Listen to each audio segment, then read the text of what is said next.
एक हरे भरे जंगल में एक दरख्त पर सोनी चिड़िया अपने इकलौते बेटे के साथ रहती थी। सोनी चिड़िया बहुत ही ज्यादा मेहनती और दयालु थी, लेकिन सोनी चिड़िया का परिवार बहुत ही ज्यादा गरीब था। उनका घोंसला बहुत ही साधारण था। उन्हें हर दिन भोजन जुटाने के लिए बहुत कड़ी मेहनत करनी पड़ती थी और दूर दूर जंगल में जाना पड़ता था।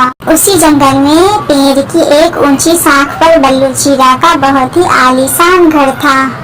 बल्लू चिड़िया और उसका परिवार बहुत अमीर था। उनके पास ढेर सारा अनाज और फल और ढेर सारे सोने और चांदी के गहने थे।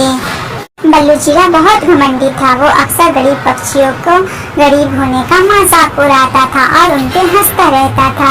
कुछ ही दिनों में जंगल में दिवाली का त्योहार आने वाला था। जंगल के सभी पक्षी अपने घर को सजाने और मिठाइयाँ बनाने में जुट गए थे।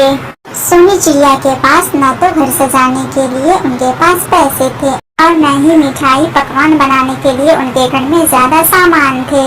पता नहीं इस बार की दिवाली कैसे गुजरेगी। हमारे बच्चे के पास न तो नए कपड़े हैं और न ही खाने के लिए कोई मीठी चीजें हैं और लगता है इस बार मेरा घर इसी तरह से रह जाएगा। मैं अपने घर को भी नहीं सजा पाऊंगी। सोनी चिड़िया अपने घर के बाहर उदास बैठी हुई थी। तभी वहाँ पर उसका बेटा भी आ जाता है। माँ, आप इतनी उदास क्यों बैठी हो? कुछ हुआ है क्या आपको? नहीं बेटे, कुछ नहीं हुआ है, बस ऐसे ही बैठे हैं। सारे पक्षी अपने घर को सजाने में और मिठाइयाँ बनाने में लगे हुए हैं, लेकिन हमारे पास तो इतने पैसे नहीं हैं जिससे हम मिठाई बना सके या अपने घर को सजा सके। माँ, इसमें परेशान होने वाली क्या बात है? हम अपने घरों को जंगल के सबसे सुंदर फूल और पत्तों से सजाएंगे। इस दिवाली में हमारा घर सबसे अलग सजा हुआ रहेगा। माँ, आप परेशान न हो और मिठाई की जगह हम मीठे फल या मीठे जामुन ले आएंगे। सोनी चिड़िया को अपने बेटे की बात सुनकर थोड़ी सी खुशी हुई। मिलकर तैयारी में लग गए। उधर बल्लू चिड़िया के घर में बड़े पैमाने पर तैयारियां चल रही थी। उनके घर के चारों तरफ दिए और झालर लाइट लग रही थी। बल्लू चिड़िया अपनी पत्नी से कहता है, सोना देखना, इस बार हमारी दिवाली जंगल में सबसे अच्छी होगी। सारे गरीब पक्षी बस देखते ही रह जाएंगे अपनी आंखें फाड़ के। हाँ बल्लू जी, हमें उन गरीब पक्षियों को ये दिखाना है कि अमीरी क्या चीज होती है और अमीर होना कितना गर्व की बात है। सोनी चिड़िया का बेटा पिंकू चिड़िया बल्लू चिड़िया के घर की तरफ से गुजर रहा था। उन्होंने देखा कि बल्लू चिड़िया के घर में उनके नौकर बड़े बड़े कढ़ाइयों में पकवान और मिठाइयाँ बना रहे थे। ऐ गरीब चिड़िया के बच्चे, तुम यहाँ क्या देख रहे हो? जाओ अपनी टूटी फूटी झोंपड़ी में दिवाली मनाओ, वरना हमारे घर की चमक और रौनकें तुम्हारे आँखों को धुंधला कर देगी। पिंकू को बल्लू चिड़िया की ये बात बहुत बुरी लगी, लेकिन वो कुछ नहीं बोला। चुपचाप अपनी माँ के पास लौट आया। पिंकू घर आकर सारी बात अपनी माँ को बताता है। सोनी चिड़िया अपने बेटे को प्यार से गले से लगा लेती है। बेटा, असली खुशी बाहर के चमक में नहीं बल्कि दिल की शांति और प्यार में होता है। हम अपनी दिवाली में भी खुशियाँ ढूंढेंगे। दिवाली की रात आ गई। बल्लू चिड़िया का पूरा घर रोशनी और पटाखों से गूंज रहा था। उन्होंने इतने तेज तेज पटाखे जलाए कि जंगल के कई छोटे पक्षी उनकी आवाज से डर गए।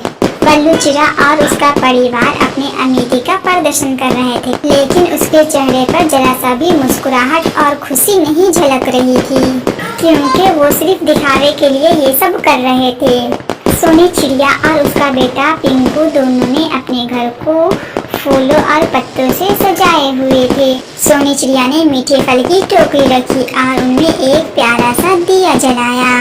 दिए की रोशनी भले ही कम थी, लेकिन उनके घोंसलों में एक सुकून और प्यार भरा माहौल था। वो दोनों माँ बेटा बैठकर बातें कर रहे थे और प्यार से गले लगाकर दिवाली का त्योहार मना रहे थे। तभी अचानक से बल्लू चिड़िया के घर के पास एक आवाज होती है और आसपास के घासों में आग लग जाती है। वो आग धीरे धीरे बढ़ते हुए बल्लू चिड़िया के घर की तरफ बढ़ रहा था। बल्लू चिड़िया और उसका परिवार वो आग को देखकर बहुत ही ज्यादा घबरा गए। उन्होंने आग बुझाने की कोशिश की, लेकिन आग नहीं बुझ रही थी, बल्कि वो फैलती ही जा रही थी। धीरे धीरे आसपास के सभी पक्षी वहाँ पे इकट्ठे हो गए, लेकिन किसी को कुछ समझ में नहीं आ रहा था कि वो क्या करें। सोनी चिड़िया और उसके बेटे पिंकू ने आग बुझाने के लिए आगे बढ़ी। सोनी चिड़िया ने नदी से पानी लाकर आग पर गिराना शुरू कर दिया और पिंकू जंगल के हरे हरे पत्ते लाकर आग पर फेंकने लगे। उनके साथ साथ जंगल के और भी गरीब पक्षी आग बुझाने में मदद करने लगे। जंगल के जितने भी छोटे और गरीब पक्षी थे सब आग बुझाने में लगे हुए थे। इधर बल्लू चिड़ा का परिवार खड़े होकर बस तमाशा देख रहा था। सबने मिलकर उस आग को बुझा दी। बल्लू चिड़ा का घर जलने से बच गया। बल्लू चिड़ा जिसने हमेशा गरीब पक्षियों का मजाक उड़ाया था वो आज शर्मिंदा था। बल्लू चिड़ा शर्माते हुए सोनी चिड़िया के पास जाता है। सोनी बहन मुझे माफ कर दो, हमने आपको हमेशा गरीब होने का ताना दिया है। मुझे अपने किए हुए व्यवहार पर पछतावा हो रहा है। अगर आज आप न होती तो हमारा पूरा परिवार और पूरा घर इसमें जलकर राख हो जाता। बल्लू, दिवाली का मतलब सिर्फ रोशनी करना या अमीरी का दिखावा करना नहीं होता है, बल्कि ये दिवाली का त्योहार प्रेम, सहयोग और दूसरे के प्रति दया का त्योहार होता है। पक्षियों मुझे माफ कर दो, मैं आज के बाद से वादा करता हूँ कि मैं आज के बाद से कभी भी कोई दिखावा नहीं करूँगा और न ही किसी पक्षी को गरीब और छोटा समझूंगा। तो मेरे दोस्तों आप सब मुझे माफ कर दो। बल्लू चिड़िया के पास जितनी भी मिठाइयाँ और अनाज बची हुई थी वो सब पक्षियों में बांट देती हैं। सोनी चिड़िया और पिंकू ने दोनों मिलकर प्यार भरी सच्ची दिवाली मनाई। उस दिन जंगल में सभी पक्षी, गरीब अमीर छोटे बड़े सब मिलकर दिवाली की त्योहार मनाए और खुशियाँ मनाई। सच्ची खुशी बाहर की चमक धमक में नहीं बल्कि एक दूसरे के दिलों में अटूट प्यार और एक दूसरे के सहयोग करने में होता है।